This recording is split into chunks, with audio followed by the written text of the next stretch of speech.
안녕하세요. 오늘은 소그룹 꿈가 제8과 책망에 담긴 소망에 대해서 함께 나누어 보도록 하겠습니다. 오늘 함께 나누실 하나님의 말씀은 호세아 7장 8절에서 16절까지의 말씀입니다. 영상을 잠시 멈추시고 성경을 펴셔서 하나님의 말씀을 천천히 읽어보시기를 바랍니다. 하나님 말씀을 다 읽어보셨으면 서론을 읽어보시면서 오늘의 내용을 한번 파악해 보도록 하겠습니다. 서론의 내용을 읽어보겠습니다. 하나님은 우상 숭배하는 북왕국 이스라엘을 심판하셨습니다. 그리고 호세아 선지자를 통해 심판 중에도 돌아오지 않고 이방 민족을 의지하는 에브라임을 책망하셨습니다. 그러나 선지자의 책망에는 그 너머에 다른 뜻이 담겨 있었습니다. 온전한 하나님의 백성으로 회복되기를 원하시는 하나님의 소망이 담겨 있었습니다. 네, 그래서 하나님께서 책망과 심판을 통해서 이스라엘을 치료하시려고 할 때에 오늘 7장에 보니까 에브라임의 죄와 사마리아의 악이 드러났다고 말씀하고 계십니다. 즉 하나님께서 이스라엘 전체를 심판하시는 과정 중에 있는데 그 중에 에브라임이 아직 하나님께 돌아오지 않고 이방 민족을 의지하고 있는 모습을 책망하시고 있는 하나님의 말씀입니다. 그런데 이 말씀은 그냥 책망으로 끝나시는 것이 아니라 돌이켜 주님의 백성으로 온전히 회복되기를 원하시는 주님의 뜻이 담겨져 있다는 것을 우리가 알 수 있습니다. 그러면 본론의 내용을 통해서 그 내용을 자세히 살펴보도록 하겠습니다. 첫 번째 문단을 한번 읽어보도록 하겠습니다. 하나님의 책망에 담긴 소망을 이루려면 어떻게 해야 합니까? 첫째, 뒤집지 않은 전병이 되지 말아야 합니다.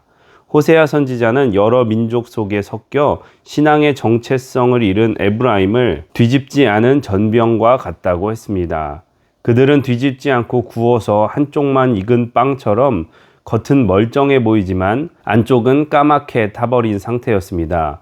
북왕국 이스라엘은 이방 나라들과 뒤섞이면서 거룩함을 상실했고 더 이상 하나님 앞에 설 수 없는 백성이 되고 말았습니다. 이방인들에 의해 힘을 잃은 그들은 백발이 무성해져 죽을 날을 얼마 남지 않았는데도 깨닫지 못했습니다. 하나님의 경고에도 여전히 교만하여 여호와께 구하지도 돌이키지도 않았습니다. 하나님은 우리의 겉사람뿐 아니라 속사람까지 온전히 돌아오기를 원하십니다. 누구든지 하나님께로 돌아가려면 위선을 버리고 진실한 믿음을 가져야 합니다.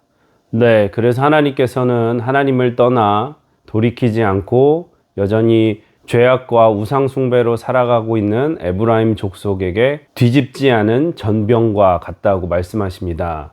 설명한 것처럼 뒤집지 않은 전병은 한 면은 멀쩡해 보일 수 있지만 그 반대쪽에 보이지 않는 면은 까맣게 타버려서 누구도 먹을 수 없고 아무짝에도 쓸모 없어진 상태를 의미하는 것입니다. 우리도 살아가면서 겉은 멀쩡하지만 다른 사람들이 보지 않는 곳에서 아무도 모르는 곳에서 여전히 남아있는 우리의 시커먼 죄악들이 있습니다. 하나님께서는 오늘 말씀을 통해서 우리가 그러한 죄에서 돌이켜 주님께 돌아와 온전한 주님의 백성으로 회복되기를 원하시는 하나님의 말씀이 있다는 것을 꼭 기억하셨으면 좋겠습니다.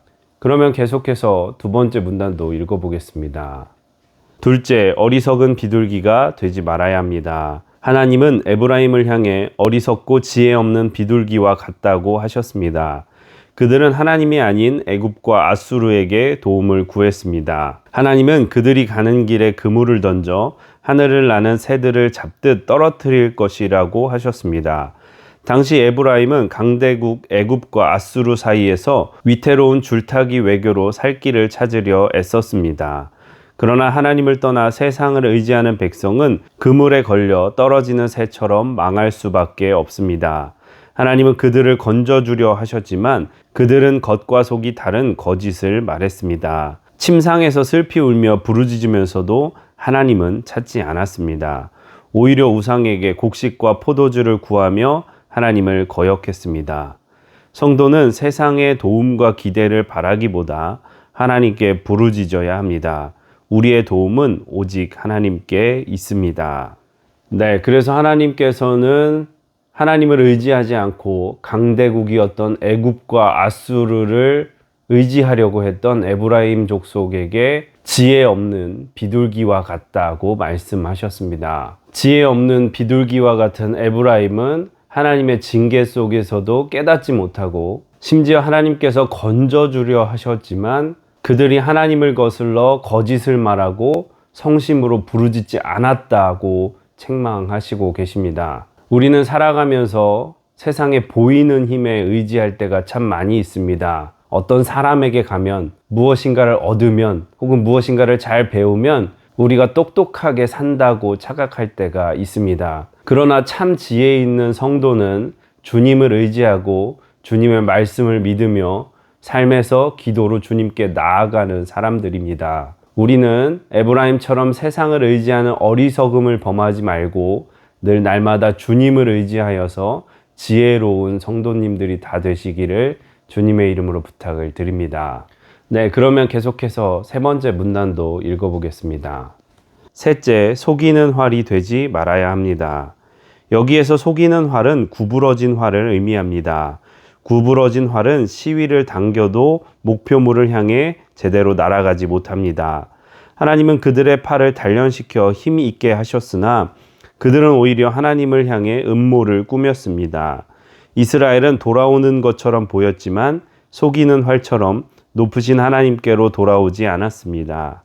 이스라엘 지도자들은 제멋대로 혀를 놀리다가 칼에 엎드려질 것이고 애굽에서 조롱거리가 될 것이라고 하셨습니다. 속이는 활처럼 빗나간 신앙은 어떤 일을 해도 좋은 결과를 얻지 못합니다. 세상 사람들의 조롱거리가 될 뿐입니다. 신앙의 중심이 좌로나 우로 치우치지 않고 똑바로 서도록 하나님 곁에 붙어 있어야 합니다. 네, 그래서 죄를 의미하는 단어인 하마르티아는 관역에서 빗나가다라는 뜻을 가지고 있습니다. 하나님께서 은혜를 베푸셔서 에브라임 족속에게 활을 잘 당길 수 있는 힘을 주셨지만 에브라임 족속들은 그 힘을 남용해서 오히려 하나님께 악을 꾀했던 모습을 볼 수 있습니다. 하나님께서는 이러한 에브라임 족속이 스스로의 행동과 잘못 때문에 칼에 엎드려지고 조롱거리가 될 것이라고 경고하십니다. 우리도 하나님께서 우리에게 살아갈 수 있는 힘을 주셨는데요. 이 힘을 가지고 남용하거나 혹은 하나님을 대적할 때가 없는지 스스로를 돌이켜 봐야 될 줄로 믿습니다. 하나님께서 주신 힘을 가지고 주님께 영광을 돌리는 삶을 살아야지 그것을 가지고 하나님께 대적하거나 주님의 뜻에서 벗어난 삶을 산다면 그러한 삶으로 인해 그에 합당한 징계가 있음을 기억하실 수 있는 지혜로운 저와 여러분이 되시기를 주님의 이름으로 부탁을 드립니다. 그러면 결론의 내용을 읽어보도록 하겠습니다. 우리를 향한 하나님의 책망에는 우리가 회복되기 원하시는 마음이 담겨 있습니다. 하나님께 돌아가기 위해서는 먼저 위선의 모습을 버리고 순전한 마음으로 하나님만 바라보아야 합니다. 세상에서의 기대를 버리고 성심으로 하나님께 부르짖어야 합니다. 그리고 주님의 뜻이 무엇인지 잘 분별하여 내 중심이 하나님 앞에 바로 서도록 해야 합니다. 네, 이렇게 해서 소그룹 공과 제8과 책망에 담긴 소망에 대해서 함께 나누어 보았고요. 묵상 질문과 삶에 적용하기를 천천히 읽어보시기를 바랍니다.